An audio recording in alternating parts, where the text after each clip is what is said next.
How are you? My name is Houston and welcome back to another video. You know, I was thinking about the intros to my videos and how some people say that I meander a bit too much or like, bro, just get to the point. Come on, get to the gameplay. And I know, I'm kind of doing it right now, but I feel like a really good way to fill this space. And the reason I want to fill this space with something and not just jump right into the videos because like I want to make sure that there is a connection here. Like like I'm just a normal person. You are just a normal person. And I want to disillusion us. I want to disabuse us of the fact that even the people that you're seeing on your screens, they are real people. Like we are all just out here trying to do what we can to take it day by day. In light of that, I want to like use my intros from now on, and maybe I won't do it every single time, but when I think of something or when something comes into my life, I want to use these intros to just mention something that I'm excited about. And a lot of the time that might be like an item, a product of some sort, because fuck yeah, consumerism.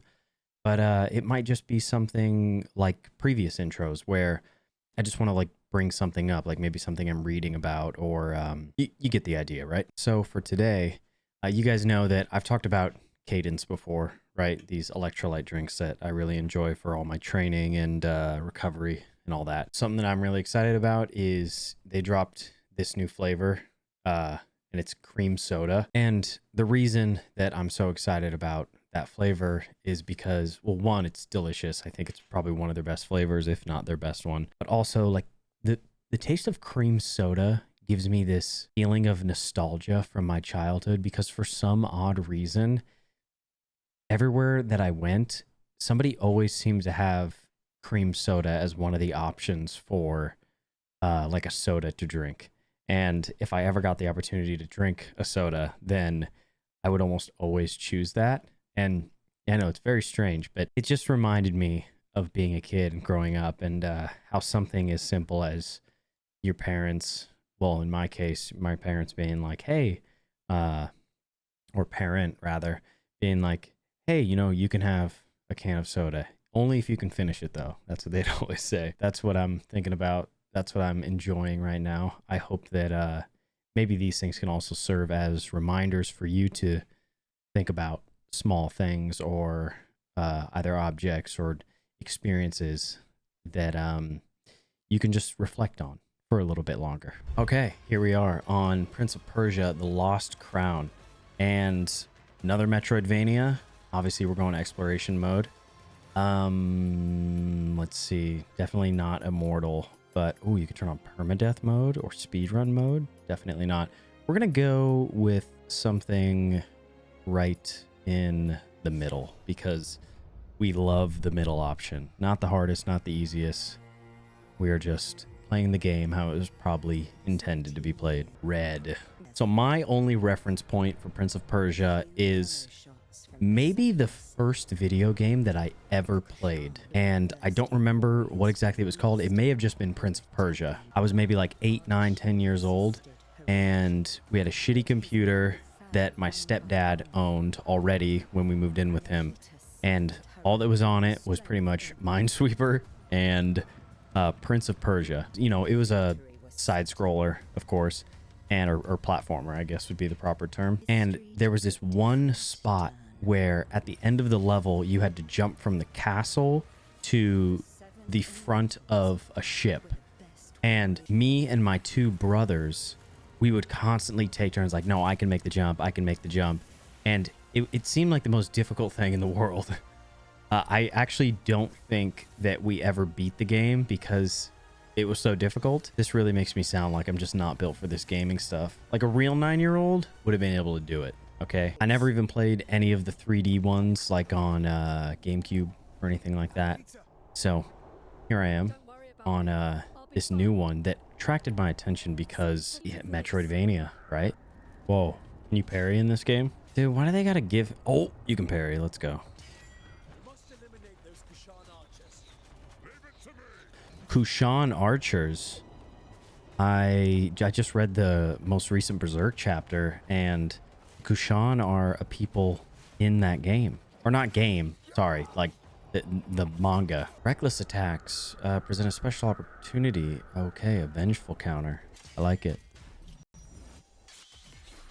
Whoa, counter attack. It's like a riposte. Dude, that guy's on your team. Why would you do that? The enemy is truly evil. Yuvishka has no remorse about killing his own soldiers.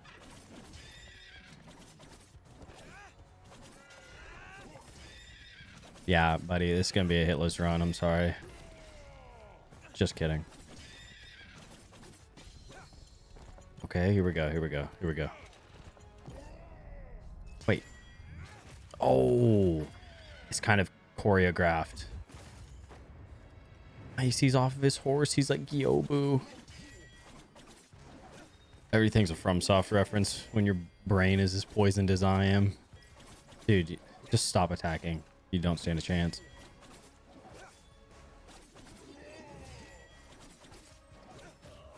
Come on.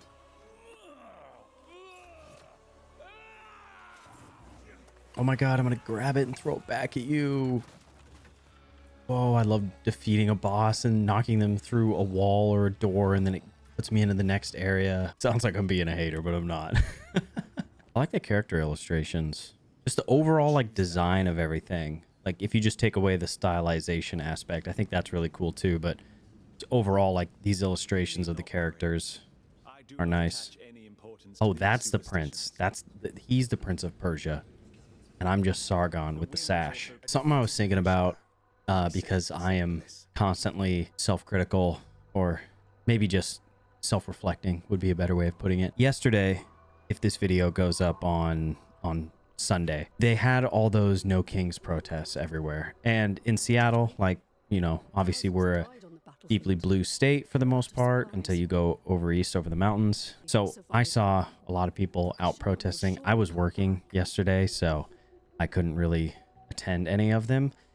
But I was thinking to myself that, and when I drove by, you know, I was on my horn. I was honking in support of these people. I'm thinking to myself, should I have not worked and should I have gone to one of these protests to like support it, to like be somebody who walks their talk, right? Because that's something that I'm constantly talking about on this channel. Like, it's not good enough to just like read philosophy and to just, you know, pontificate into the ether about like Marcus Aurelius said, spend no more time arguing what a good man should be one. I'm thinking to myself as I'm driving home and after I get home that, am I not being the person that I should be, or the person that I say I am, by not attending one of these protests? And I'm sort of bordering between, like, am I being too self-critical on myself, or am I trying to give myself a pass on this? And let me explain what I mean. In my day-to-day life, I constantly speak up about injustices and people who are saying mean or hateful things to others. Like, I've called out racism in public spaces a bunch of times, and that makes people very uncomfortable. Just overall bigotry I've called out. And I think that stuff is super important because those are demonstrations of character, though. That's showing the people around you that you are walking your talk. I'm not saying that stuff is a replacement for going to these protests or going to these gatherings where you're showing support in large numbers. I'm more trying to think about what is doing the most good. If there are already, let's say, 70,000 people at a protest, is my individual presence going to add much more to the overall message? Or, and especially if that's just a one-day thing, or am I doing more good overall by being someone who is showing up in the world in a good way, day in and day out, like those other 364 days of the year? Because I do think that I do that, like, to a very large extent in my day-to-day life.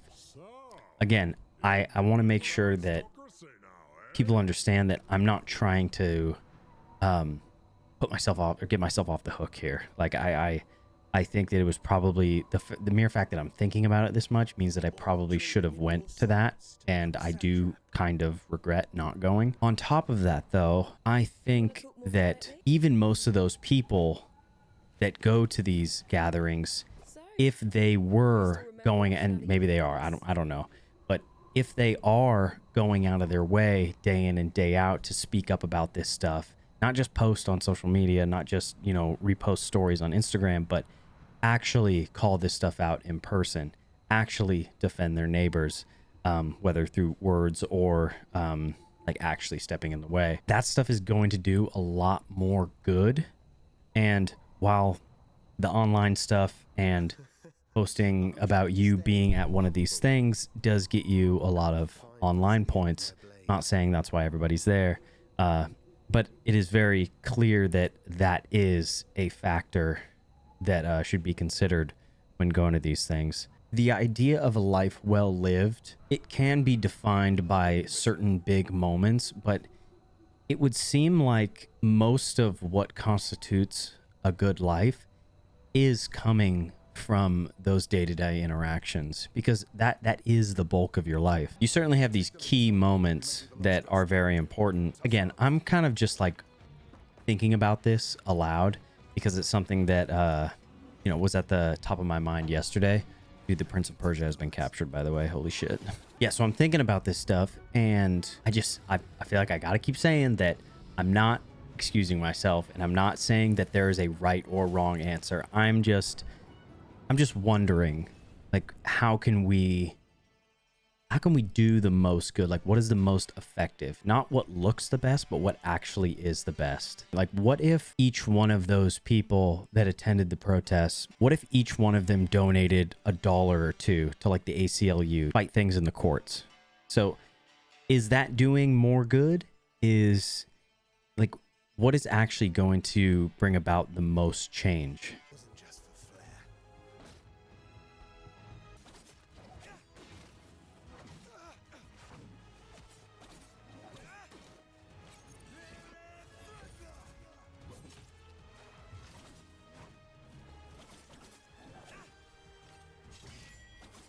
I'm gonna be honest, I could probably play this game on the hardest difficulty at this rate. Maybe that's speaking too soon. Especially as I get like more abilities and I know I'm gonna be able to like chain a bunch of stuff and just go absolutely crazy. You know, most people want to do what's right, I think. While I am kind of critical of myself or just constantly contemplating things, I do want to be somebody that is, when I do make a decision, sure of it. And not like overconfident, not arrogant, but to think about my decisions in a way where I know that they're going to be the most effective. And not to overthink, which I'm kind of doing right now, not to overthink the things that I've done, but instead, if I think that I've made a mistake, to not dwell on it too much and to instead make the right decision next time. One thing that I've been thinking about a lot the past like week or two is maybe what my biggest weakness is. And for now, I have fallen on the idea of cynicism. It's just always been present my whole entire life. Not just cynicism of ideas, because I think that I'm a lot more open-minded in that arena than I used to be, but mostly cynicism of people and their intentions. And I've just noticed it a lot, especially at work when I'm making like quips about things, approaching things with a snarkiness that I think probably isn't always needed. I mean, I really just notice it everywhere, but especially at work, because I think that's probably where I experience the most negative interactions. Not that work is like horrible or anything, but I think that work is where I'm challenged a lot to be the person that philosophy is trying to make me. I heard this great quote from somebody who produces a lot of my favorite content, Maria Popova. She runs this website called The Marginalian, and it's like a library of like all the greatest thinkers, what they've had to say about just life. I mean, it could be about grief, it could be about happiness, it could be about satisfaction, loss, sadness, like you name the thing that a human being is going through, and it will surely be on the Marginalian. Maria Popova sort of curates this stuff and then writes about it and how that stuff is connected to human life, or how it connects to what other authors or just artists or what anybody else in history has said. She really does fantastic work. And she said that critical thinking without hope is cynicism, and hope without critical thinking is naivete. This idea that you could constantly be enthralled by the world's issues or any issue that you might be facing, but if there's no hope that that stuff can get any better or ever fix itself, then yeah, you're a cynic to the world. You go around thinking, well, it doesn't really matter all that much anyway. I think it kind of lends itself to nihilism as well, which I have talked about how I never want to be again, or I never want to be a nihilist ever again, I guess would be a better way of saying it. I don't think that I've ever been somebody who was hopeful without the critical thinking.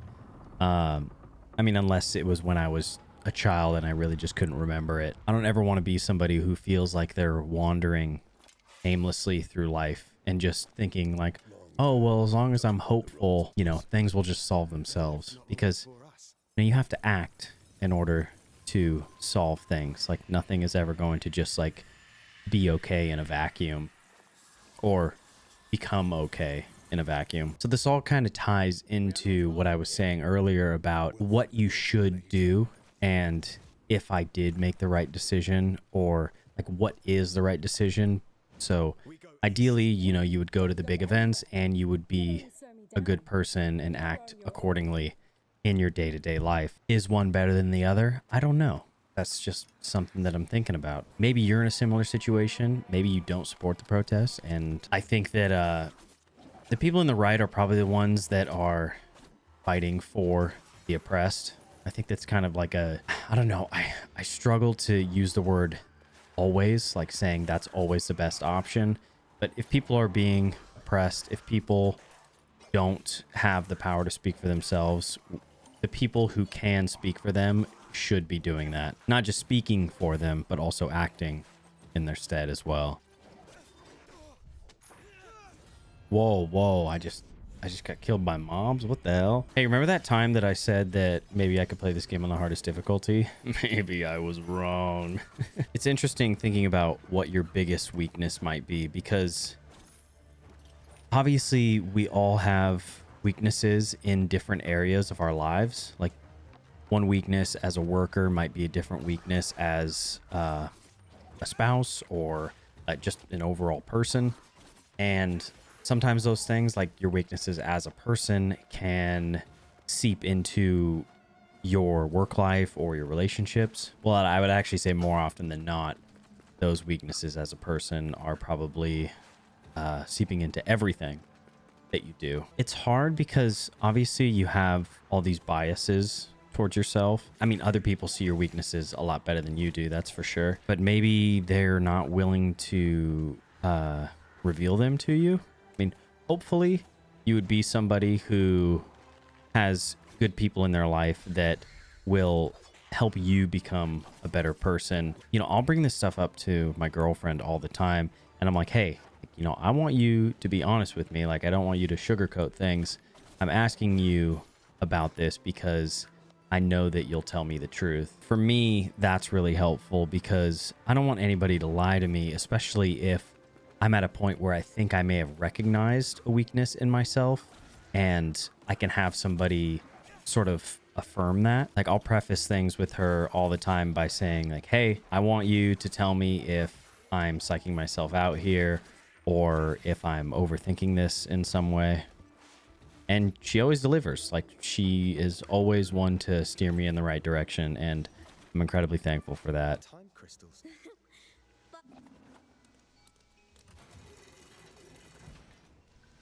She's not even that fast. I could just catch up to her and keep asking her questions. I think that's a great place to stop.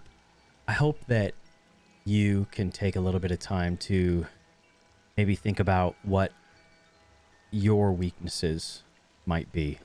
Or maybe you just have one single weakness that is permeating throughout your whole life. Who knows? Who knows, right? But yeah, that's just something that I'm thinking about, cynicism in general, and what the correct actions are in times of strife, in times where we should all be, probably all be acting in the best interests of others in both big ways and small ways, those day-to-day ways that I mentioned earlier. Thank you to the last couple people who commented and said that they enjoy my version of what a YouTube video is, where I'm sort of mulling over these ideas, and I just got the gameplay in the background. It means a lot to me because this is the stuff that I love to do, and this is the kind of content that I like to watch personally. If you enjoyed this, thank you. I appreciate you. I'm not going to force anybody to like or subscribe or anything like that because, hey, the people who want to will. As always, thank you, and I'll see you on the next one.